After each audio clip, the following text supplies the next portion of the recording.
আজকে আমি তৈরি করলাম রসগোল্লা। কিভাবে রসগোল্লা করলাম বলবো। এই দেখুন সাইজটা কত বড় বড় হয়েছে।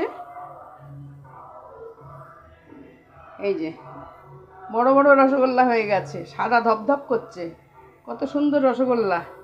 জলে ফুটছে দেখুন, চিনির রসের মধ্যে ফুটছে।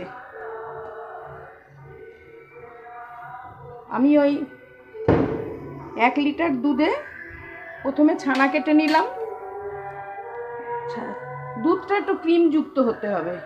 ছানা কেটে নিলাম, লেবুর রস দিয়ে আমি ছানা কেটেছি। কেটে সাদা কাপড়ের মধ্যে ছানাটা ঢেলে একটু ভালো করে ধুয়ে নিয়ে অল্প করে চিপে ঝুলিয়ে রাখলাম। তারপর জলটা সব ঝরে গেলে আমি একটা পাত্রে নিলাম ছানাটাকে নিয়ে তাতে আমি 1/2 চামচ ময়দা আর 1/2 চামচ কর্নফ্লাওয়ার দিলাম, আর একটুখানি এলাচের গুঁড়ো দিলাম। দিয়ে ভালো করে হাতের তালু দিয়ে ডলে ডলে 10 মিনিট ধরে বেশ ভালো করে ডলে ডলে মাখলাম। মেখে যখন একদম মসৃণ হয়ে গেল, কোনো দানা দানা ছিল না, তখন তাকে আস্তে আস্তে লেচি কেটে গোল গোল করে নিলাম। নিয়ে এতে আমি দিয়েছি 400 গ্রাম মতো চিনি।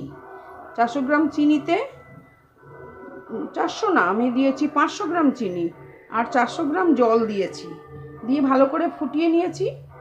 যখন এই জলটা ফুটছিল, চিনির জলটা, তাতে আমি একটু 1/2 কাপ মতো দুধ দিয়ে দিয়েছিলাম। দিয়ে ভালো করে ফুটে গেঁজাটা বেরিয়ে গেলে গেঁজাটা ফেলে দিলাম। দিয়ে তারপরে আমি তাতে রসগোল্লাগুলো ছেড়ে দিলাম। খানিকক্ষণ ফুটে এসে রসটা যতবারই একটু ঘন হয়ে আসবে, ততবারই ওতে একটু একটু করে ঠান্ডা জল ঢেলে দিতে হবে। ঠান্ডা জল দিলে আবার ফুটবে।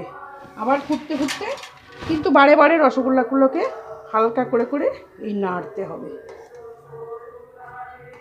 দেখুন তো আমি কত সুন্দর রসগোল্লা আজকে বানিয়ে ফেলেছি। সামনে ভাইফোঁটা আছে বৃহস্পতিবার, সেদিনকে আমি রসগোল্লাও বানাবো আর রসমালাই বানাবো। আমার ছেলে রসমালাই খেতে খুব ভালোবাসে। আর রসগোল্লাটা আমি দেখলাম আজকে কেমন হয়, করে দেখলাম, বেশ ভালোই হয়েছে দেখছি। আর নরম তুলতুলে হয়েছে, খুব নরম হয়েছে রসগোল্লাটা। আপনারাও করুন, করে দেখুন রসগোল্লা করে কেমন হয়, খেয়ে করে দেখবেন। আর এতে আর একটুখানি, এখন ফুটছে তো ভালো করে, অল্প জল দিয়ে দিতে হবে। দেখুন আবার এটা ফুটবে। এইভাবে ফুটে ফুটে 1 বাটি জল নেবেন। 1 বাটি জল নিয়ে একটা রসগোল্লা তুলে তার মধ্যে দেবেন। যখন দেখবেন রসগোল্লাটা ডুবে গেছে, তখনই বুঝবেন রসগোল্লাটা আপনার হয়ে গিয়েছে। তখন আর জাল দিতে হবে না, রেখে দেবেন। তারপরে রসগোল্লা আমার এইভাবে তৈরি করে ফেললাম। আমি প্রথম থেকে ভিডিওটা করিনি বলে দেখাইনি যে খুব সুন্দর হয়েছে রসগোল্লাটা। আমার মনের আনন্দে হয়েছে, সুন্দর হয়েছে বলে মনের আনন্দে ভিডিওটা লাস্ট পর্যন্ত করেই ফেললাম। দেখুন কত বড় রসগোল্লা হয়েছে, একটু ফাটেওনি, কিছুই না। আর রসগোল্লা তুলে আমি এই দেখুন এই 1 বাটি জলের মধ্যে আমি ছেড়ে দিলাম। এই যে রসগোল্লাটা ডুবে গিয়েছে, তার মানে আমার রসগোল্লাটা এবার তৈরি হয়ে গেছে। এই যে নরম, কত তুলতুলে নরম হয়েছে। এবার থেকে আমি আর রসগোল্লা কিনবো না, বাড়িতে তৈরি করে নেব। আমি শিখে গেছি রসগোল্লা করতে। আপনারা বাড়ি তৈরি করুন। যারা সাবস্ক্রাইব করেননি, অবশ্যই আমার রসগোল্লা দেখে ইচ্ছা করলে, নতুন লোক হলে আমাকে সাবস্ক্রাইবটা করবেন, করে শেয়ার করবেন আর লাইক করতে ভুলবেন না। আমার রসগোল্লা এখন তৈরি।